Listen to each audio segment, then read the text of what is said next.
In 1999, I was asked to make a prediction of when would we see AGI, Artificial General Intelligence. In 2010, just the very mention of the phrase AGI, Artificial General Intelligence. Artificial General Intelligence. They believed we'd have AGI by now, a super intelligent AA. Videogan waxaa kugu sharxi doonaa sida AGI u bedelaya dunideena iyo sida dhab ahaantii uu u shaqeeyo wax laga wada AGI. AGI ama sirdoon guud ee artificial waa sirdoon awood u leh inuu wax ka barto, fahmo oo u dhaqmo sida bini'aadamka oo kale isagoo aan xadidayn shaqooyin gaar ah. Si aad u fahamto sida AGI u shaqeeyo, waa muhiim inaad ogaato farqiga u dhexeeya AI iyo AGI. AI waa mid diiradda saaraysa shaqooyin gaar ah sida aqoonsiga sawirada ama turjumaadda luqadda, halka AGI uu leeyahay sirdoon guud oo awood u leh inuu wax ka qabto nooc kasta oo howl ah oo bini'aadamka. Fikradda ah inay kombiyuutaradu wax bartaan si caqligal ah u shaqeeyaan waxay ahayd mid qarnigii hore la ururiyoon jiray, laakiin hadda teknolojiyada ayaa naga dhigtay mid suurtagal ah. Aan eegno sida farsamooyin kala duwan ee AI ugu wada dhex shaqeeyaan maskaxda bini'aadamka. Waa maxay AGI? AGI waa sirdoon guud taasoo ka dhigan inuu leeyahay awood uu ka qabto howlo badan oo kala duwan oo ay bini'aadamka qabtaan. Tani waxay ka duwan tahay AI oo inta badan lagu sameeyo howlo gaar ah. Tusaale ahaan, AI waxaa laga yaabaa in loo isticmaalo aqoonsiga sawirada ama turjumaadda luqadaha, laakiin ma awoodi karo inuu sameeyo wax kasta oo kale. Halka AGI dhanka kale uu awood u leeyahay inuu wax ka barto oo uu qabto howlo badan oo kala duwan sida bini'aadamka. Muhiimadda AGI waa inuu leeyahay awood uu ku horumariyo xalka dhibaatooyinka adag iyadoo aan loo baahnayn in si gaara loo baro howl kasta oo uu qabto. Tani waxay ka dhigan tahay in mustaqbalka AGI uu noqon karo caawiye caalami ah oo awood u leh inuu ka qabto howlo kala duwan sida caafimaadka, waxbarashada iyo warshadaha. Tusaale ahaan, imagine in AGI uu awood u leeyahay inuu ogaado cudur cusub oo u barto sida loo daaweeyo iyadoo la raacayo xogta caafimaadka ee laga helay bukaamadii hore. Ama wuxuu awoodi karaa inuu abuuro qorshooyin waxbarasho oo gaar ah oo arday kasta oo ku salaysan qaabkiisa waxbarasho ardayga. Farsamooyinka aasaasiga ah ee AGI. Si aad u fahamto sida AGI dhab ahaantii u shaqeeyo, bal aan eegna farsamooyinka muhiimka ah ee ka dambeeya. Machine learning waa farsamo muhiim ah oo AGI isticmaasho si ay wax u barato iyadoo aan si toos ah loogu barin. Waa hab uu kombiyuutarka ku barto isagoo falanqaynaya xogta aan si faahfaahsan u sharax. Marka hore, kombiyuutarka waxaa la siiyaa xog badan. Tusaale ahaan, haddii aan rabno inuu aqoonsado sawirada eyga, waxaan siin doonaa kumanaan sawir oo ey ah. Kombiyuutarka wuxuu falanqeeyaa sawiradaas oo wuxuu raadiyaa qaababka guud ee ka dhex muuqda. Tani waxay noqon kartaa muuqaalka guud, midabka ama qaab dhismeedka eyga. Kadib kombiyuutarku wuxuu isticmaalaa qaababkaas si uu u aqoonsado sawirada cusub ee eyga. Haddii aan barayno kombiyuutarka sida loo aqoonsado noocyada kala duwan ee gaadiidka sida baabuurta, mootooyinka iyo basaska iyadoo la adeegsanayo sawiro badan, marka hore waa inaan siinaa xog fara badan oo kala duwan. Kombiyuutaradu waxay adeegsadaan algoritmka machine learning si uu u barto astaamaha muhiimka ee kala saari kara gaadiid kasta, sida qaabka, cabirka iyo calaamadaha gaarka ah. Markasta oo uu arko sawiro cusub, wuxuu isku dayaa inuu qiimeeyo oo uu aqoonsado nooca gaadiidka iyadoo la adeegsanayo aqoonta horey loo siiyay intii lagu jiray tababarkani. Waxay u oggolaanaysaa inuu si sax ah u saadaaliyo oo uu kala saaro noocyada gaadiidka xitaa sawir uu yahay mid uusan horey u arag. Number 2, neural networks. Neural networks waa farsamo kale oo muhiim ah oo AGI isticmaasho. Waxay u shaqeeyaan sida maskaxda bini'aadamka oo kale iyagoo isticmaalaya shabakado isku xiran oo unugyada si ay xogta u falanqeeyaan. Shabakadaha neuralka waxay ka kooban yihiin lakabyo unugyaha oo isku xiran. Lakabyadan waxaa loo qaybiyaa 3 nooc: input layer, hidden layers iyo output layers. Xogta waxay marka hore gashaa input layer, kadib waxay martaa hidden layers oo ah ay ku falanqeeyaan. Hidden layers waa meesha ay ka dhacdo habka ugu muhiimsan ee falanqaynta. Ugu dambeyn, falanqeeyo waxay kasoo baxdaa output layer iyadoo loo bedelayo go'aan ama saadaal. Tusaale ahaan, haddii aan rabno in neural network uu barto turjumaadda luqadaha, waxaan siin karnaa kumanaan tusaale oo jumlado luqad kasta ah iyo turjumaadooda. Shabakadaha neuralka waxay bartaan qaababka luqadahaas si ay u awoodo inay tarjunto jumlado cusub aysan horey u arag. Reinforcement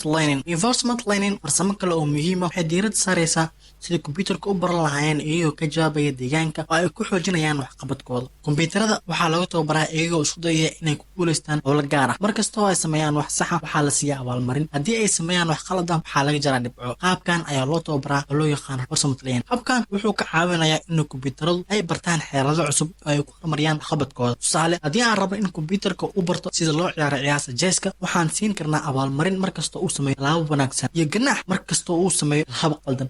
Tani waxay ka caawinaysaa inuu barto xeeladaha ugu wanaagsan ee ciyaarta mar walba. Number 4, computational power waa awood xisaabeed ee tiraysa oo u baahan yahay AGI si ay u shaqeyso. Teknolojiyadan casriga ah ayaa muhiim ah kor u qaadista awoodda AGI waxay u baahan tahay awood xisaabeed oo aad u sareysa si ay u falanqeyso xog badan oo kala duwan tani waxay u baahan tahay kombiyuutar awood badan oo si dhaqsi leh u shaqayn kara. Teknolojiyaddan casriga waxay u oggolaanaysaa in kombiyuutaradu inay wadaagaan awood xisaabeed, taasoo ka dhigaysa AGI mid awood leh oo wax ku baran karta xog badan waqti gaaban gudaheed. In this part, I only mean in la isticmaalo kombiyuutaris awood leh aan ka dahdahayn. Tababarka iyo horumarinta AGI. Tababarka iyo horumarinta AGI waa hab aad u muhiim ah. Balan eegno iyadana sida ay u dhacdo. Kow, data collection processing. Data collection and processing talaabo muhiim ah oo ku lug leh ururinta iyo habeynta xog badan si ay AGI wax ugu barato. Marka hore, waxaa loo baahan yahay in la ururiyo xog badan oo kala duwan. Tusaale ahaan, haddii aad rabto in AGI ay barto sida loo ogaado cudurka sonkorta, waxaad u baahan tahay xog caafimaad oo laga helay kumanaan bukaan oo qaba cudurka sonkorta. Xogtaas kadib waa in la habeeyaa oo loo diyaariyaa si AGI falanqayn karto. Tani waxay ka dhigan tahay in la nadiifiyo, qaabeeyo, loona keydiyo si habboon. Tusaale, haddii aan ururino xog caafimaad oo ka kooban calaamadaha, daawooyinka iyo natiijooyinka bukaanada qaba cudurka sonkorta, AGI waxay isticmaali kartaa xogtan si ay u barato qaababka iyo calaamadaha cudurkan. Number 2, training algorithm. Training algorithms waa hab AGI u barto xogta iyadoo loo marayo algorithms gaar ah. Training algorithms waxay falanqeeyaan xog si ay u bartaan qaababka iyo xiriirada ka dhex jira. Algorithmskan waxay qaadaan xogta la siiyey oo waxay soo saaraan habab cusub oo lagu xalin karo dhibaatooyinka loo jeedo. Inta badan algorithmskan waxay isticmaalaan habka isbarashooyin, halkaasoo ay u diyaan xaalado kala duwan ilaa ay ka helaan xalka ugu wanaagsan ee la gaari karo. Shirkadaha horumarinaya AGI. Waxaa jira shirkado badan oo ku howlan horumarinta fikradda iyo teknolojiyadaha u dhow AGI, iyagoo tijaabinaya wax kasta oo suurtagal ah. Waxaa kaloo wadaagi doonaa qaar ka mid ah shirkadahaas. OpenAI. OpenAI waa mid ka mid ah shirkadaha ugu fircoon ee baaraya fikradda AGI. Waxay diiradda saaraysaa abuurista nidaamyo AI oo aad u horumarsan. Inkasta oo aanay weli gaarin AGI dhammaystiran, OpenAI waxay horumarisay teknolojiyadooda sida ChatGPT, Sora, Codex iyo Whisper, kuwaasoo muujinaya horudhac AGI. Mashruucyadooda ayaa muujinaya sida AI u gaari karto faham iyo jawaab u dhow ama ka sareysa heerka bini'aadamka. DeepMind. DeepMind oo ah shirkad hoos timaada Alphabet waxay sameeyaan cilmi-baaris xooggan oo ku saabsan AGI iyagoo adeegsanaya mashaariic tijaabo ah. Iyadoo AlphaGo ay tahay tusaale, DeepMind waxay tusaysaa sida AI u baran karto oo u dhaqmi karto si ka sareysa xirfadda aadanaha ciyaarta Go qaarkood. Balse waxay weli ku jiraan marxaladda tijaabinta iyo horumarinta, iyagoo aan weli gaarin AGI buuxa. IBM waxay saameynaysaa fursadda AGI iyadoo adeegsanaysa nidaamyadeeda sida Watson oo ah AI sare oo caawin kara go'aan qaadashada ama ka caawin kara go'aan qaadashada. Watson wuxuu tusayaa kartida AI ee falanqaynta xogta culus inkastoo aanu ahayn AGI buuxa, balse ayagan waxay diiradda saarayaan sidii loo horumarin lahaa AI si ay ugu dhawaato fikradda AGI, iyagoo weli ku jira marxaladda horumarinta iyada la xiriira AGI. Inkastoo ay AGI leedahay faa'iidooyin badan, waxaa sidoo kale jira caqabado iyo walaacyo muhiim ah. AGI waxay leedahay awood weyn, laakiin sidoo kale waxay keeni kartaa khataro haddii aan si habboon loo xakameyn. Waa muhiim in la hubiyo in AGI loo adeegsado si mas'uuliyad leh oo ammaan ah. Walaaca kale waa in AGI noqon karto mid si xun loo isticmaalo haddii ay gasho gacmo khaldan. Sidaa darteed, waa muhiim in la sameeyo sharciyo iyo xeerar adag oo lagu xakameeyo isticmaalka AGI. Mustaqbalka AGI waxay noqon kartaa caawiye caalami ah oo naga caawisa dhibaatooyinka adag ee kala duwan. Waxay naga caawin kartaa caafimaadka, waxbarashada, warshadaha iyo meelo kaloo badan. Waxaan ka gaabsaday inaan si qoto dheer uga hadlo qaar ka mid ah ereyada ama mawduucyada xiisaha leh intaan wax sharxaya sababo la xiriira dhirka muuqaalka, balse waxaan ballan qaadayaa inaan dib uga laabto mawduucyadan mustaqbalka si aan u bixiyo faahfaahin dheeraad ah.